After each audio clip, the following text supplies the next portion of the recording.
Hello everyone, তো দেখতেই পাচ্ছ আমি রেডি হয়ে গেছি। তো তাই একটু ঢং করে নিচ্ছি, কারণ তোমরা তো দেখতেই পাচ্ছ আমার নতুন হেয়ার স্টাইল। তো ফার্স্ট টাইম আমি এরকম হেয়ার স্টাইল করলাম। তো এটা কি পার্মানেন্ট করেছি আর কত টাকা দিয়ে করেছি বলো তো।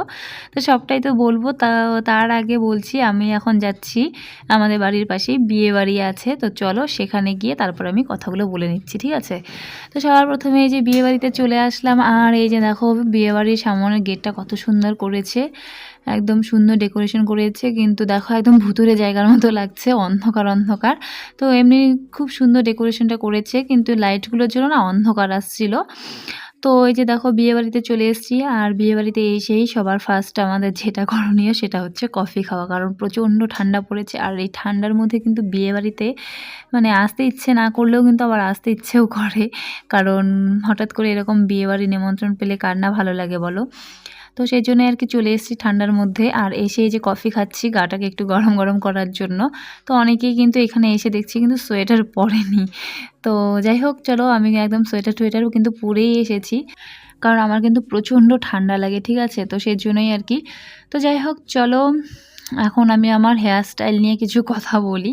তো সবার প্রথমেই আমি বলছি যে কেমন লাগছে বলো আমার এইরকম হেয়ার স্টাইলটা করে, কেমন লাগছে? আমার কাছে তো একদমই অদ্ভুত লাগছে, কারণ তোমরা তো জানোই আমার হেয়ার স্টাইল কিন্তু একদমই স্ট্রেট। আমার কিন্তু স্ট্রেট করতে হয় না, একদম আমার জন্মগত চুল কিন্তু স্ট্রেট। তো এরকমটা ফার্স্ট টাইম করছি। তো আমার কাছে কেমন একটু লাগছে, তোমাদের কাছে কেমন লাগছে বলো।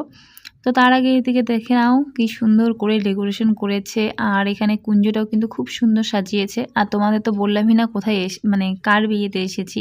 তো আমাদের বাড়ির পাশেই এক ননদের বিয়ে, তো সেখানেই এসেছি। তো এই যে দেখতেই পাচ্ছ খুব সুন্দর করে কিন্তু কুঞ্জ সাজিয়েছে, তারপর উপরের কিন্তু ডিজাইনগুলোও খুব সুন্দর করেছে, খুব ভালো লাগছিল, ডিজাইনটা খুবই সুন্দর করেছে।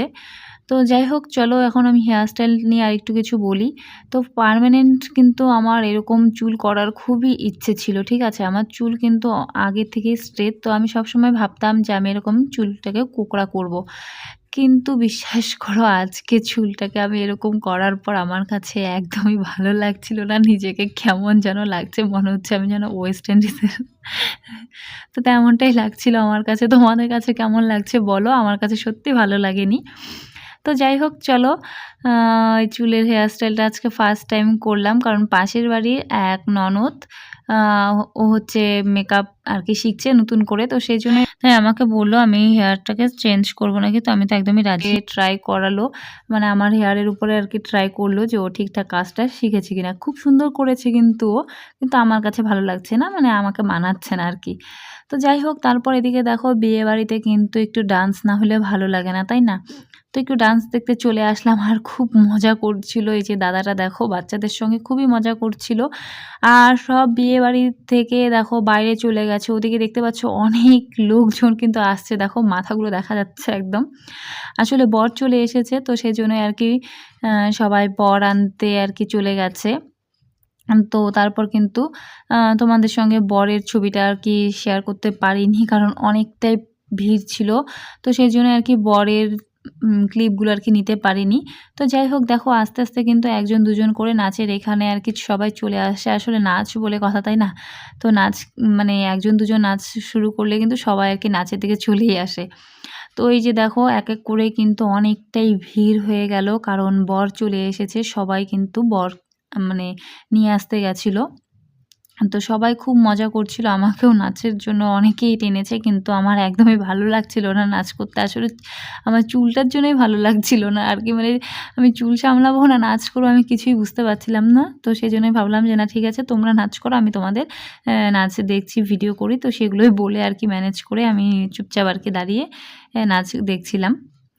তো যাই হোক এদিকে এই যে দেখো বরকে নিয়ে তো চলেই এসছে, আর এখন দেখো কতটা আনন্দ করে নাচ করে বাজি ফাটিয়ে কতটা আনন্দ করা হচ্ছে। কিন্তু দেখো খারাপ মুহূর্তটা আসে সেই বিদায়ের বেলা, যখন মেয়েদের বিদায় হয়ে যায় তখন খুবই খারাপ লাগে। আমাদের মেয়েদের জীবন হাসি কান্না সবটা নিয়েই জড়িয়ে থাকে। তো যাই হোক চলো, ওদিকে নাচ দেখতে দেখতে সোজা কিন্তু চলে আসলাম এখন খাওয়ার দিকে। আর খাওয়া দাওয়ার কিন্তু অনেক কিছু হয়েছে এখানে, ডাল, ছোট মাছ, বড় মাছ, বাঁধাকপি ঘন্ট, তারপর হয়েছে বেগুনি চাটনি। তো চলো খাওয়া দাওয়া তো আমাদের এখন শেষের দিকেই। তো যাই হোক আজকের ছোট্ট করে একটা ব্লগ শেয়ার করলাম, আর তোমরা কমেন্টে জানাবে আমার এই হেয়ার স্টাইলে কেমন লাগছে, ঠিক আছে? আজকের মতো ব্লগটা এখানেই, টাটা।